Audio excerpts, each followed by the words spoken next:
Buen día a todos y a todas, sean muy bienvenidos y bienvenidas a esta segunda jornada que coorganizamos junto a Marina Garone, una coorganización entre el Seminario Interdisciplinario de Bibliología de la UNAM y el programa Publicaciones Periódicas y Literatura de la Universidad Nacional de La Plata y el CONICET de Argentina.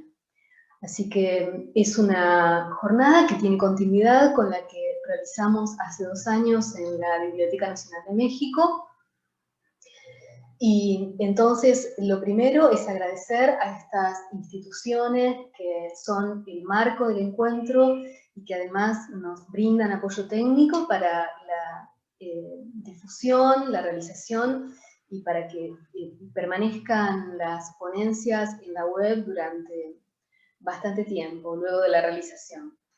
En la jornada de hoy, 6 colegas de México y de Argentina van a comentar sus trabajos actuales en torno al tema que nos convoca, así que también muchas gracias a ellas por haber aceptado participar con esta modalidad tan particular a que nos obliga la pandemia y que también requirió un esfuerzo adicional de ellas, sin duda.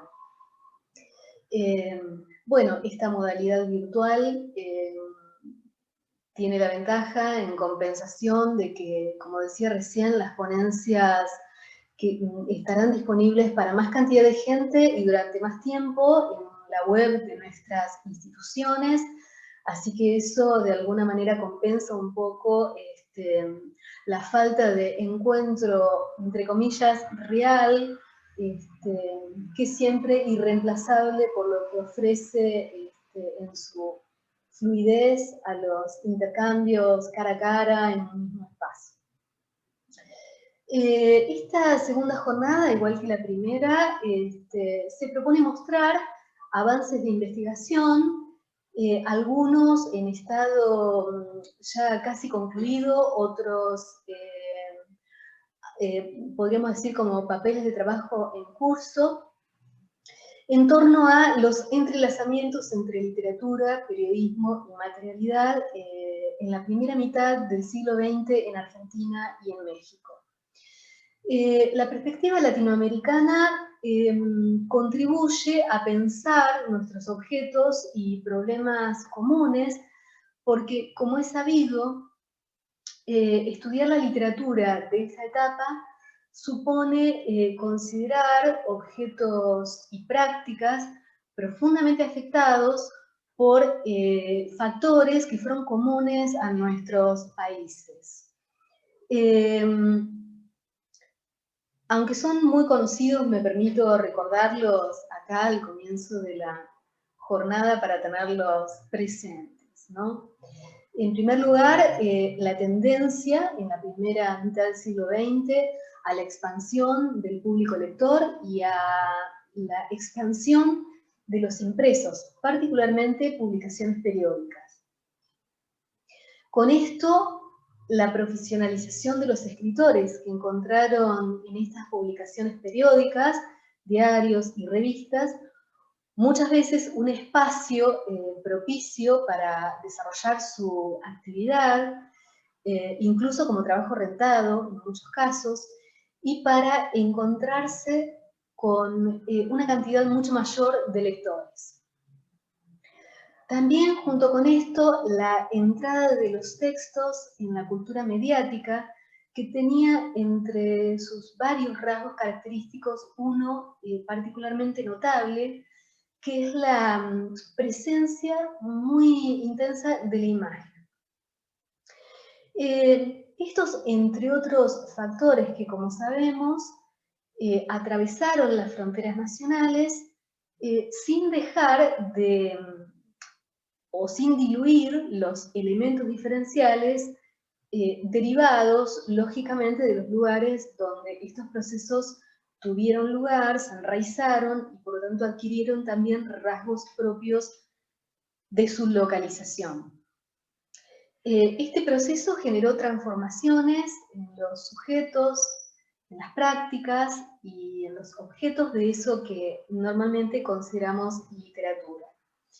De estas cuestiones se ocupa el programa de investigación, publicaciones periódicas y literatura que tiene sede en la Universidad de La Plata y en el CONICET, que nombré al comienzo, y del que participan investigadoras e investigadores de México y de Argentina, entre otros. Me permito compartir acá el sitio para invitarlos también a que lo visiten y lo consulten, porque iremos subiendo distintos materiales ahí que pueden ser de interés para esta temática.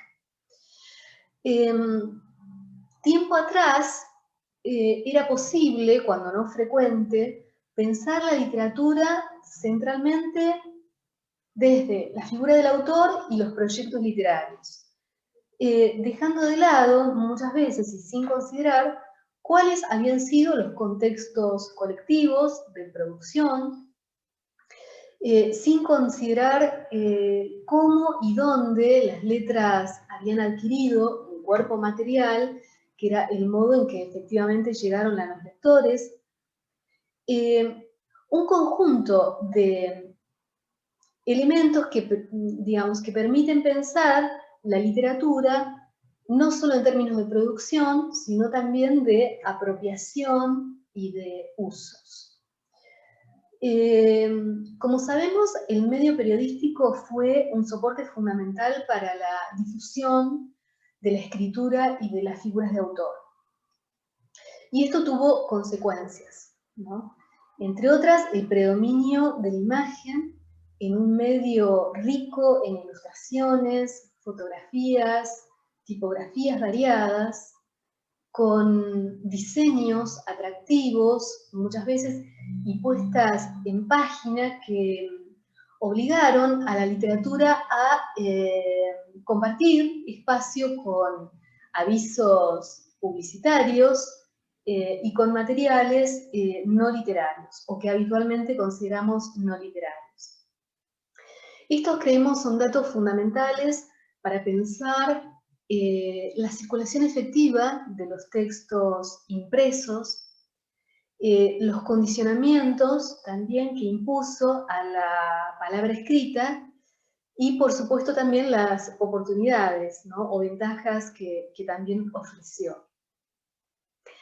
El medio periodístico, con todo esto, acentuó la conciencia icónica y contribuyó a transformar las poéticas que muchas veces se volvieron poéticas periodísticas o con rasgos que provenían del periodismo, y también al mismo tiempo hizo que otras se transformaran en fuertemente antiperiodísticas.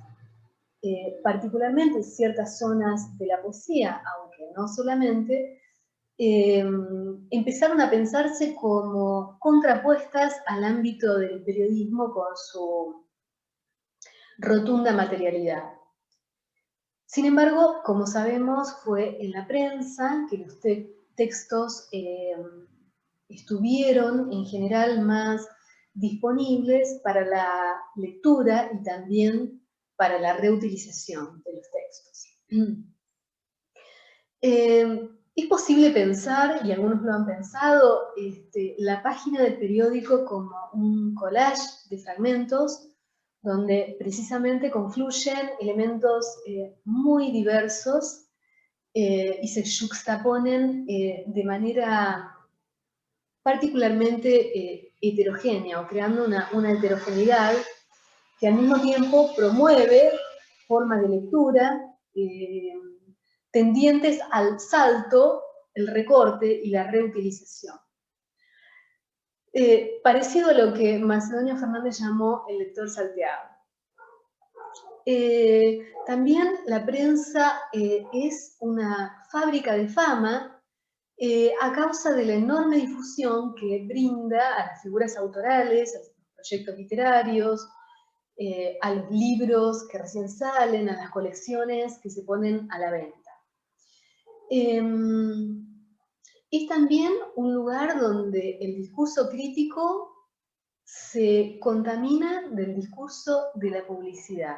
Fenómeno muy interesante para estudiar.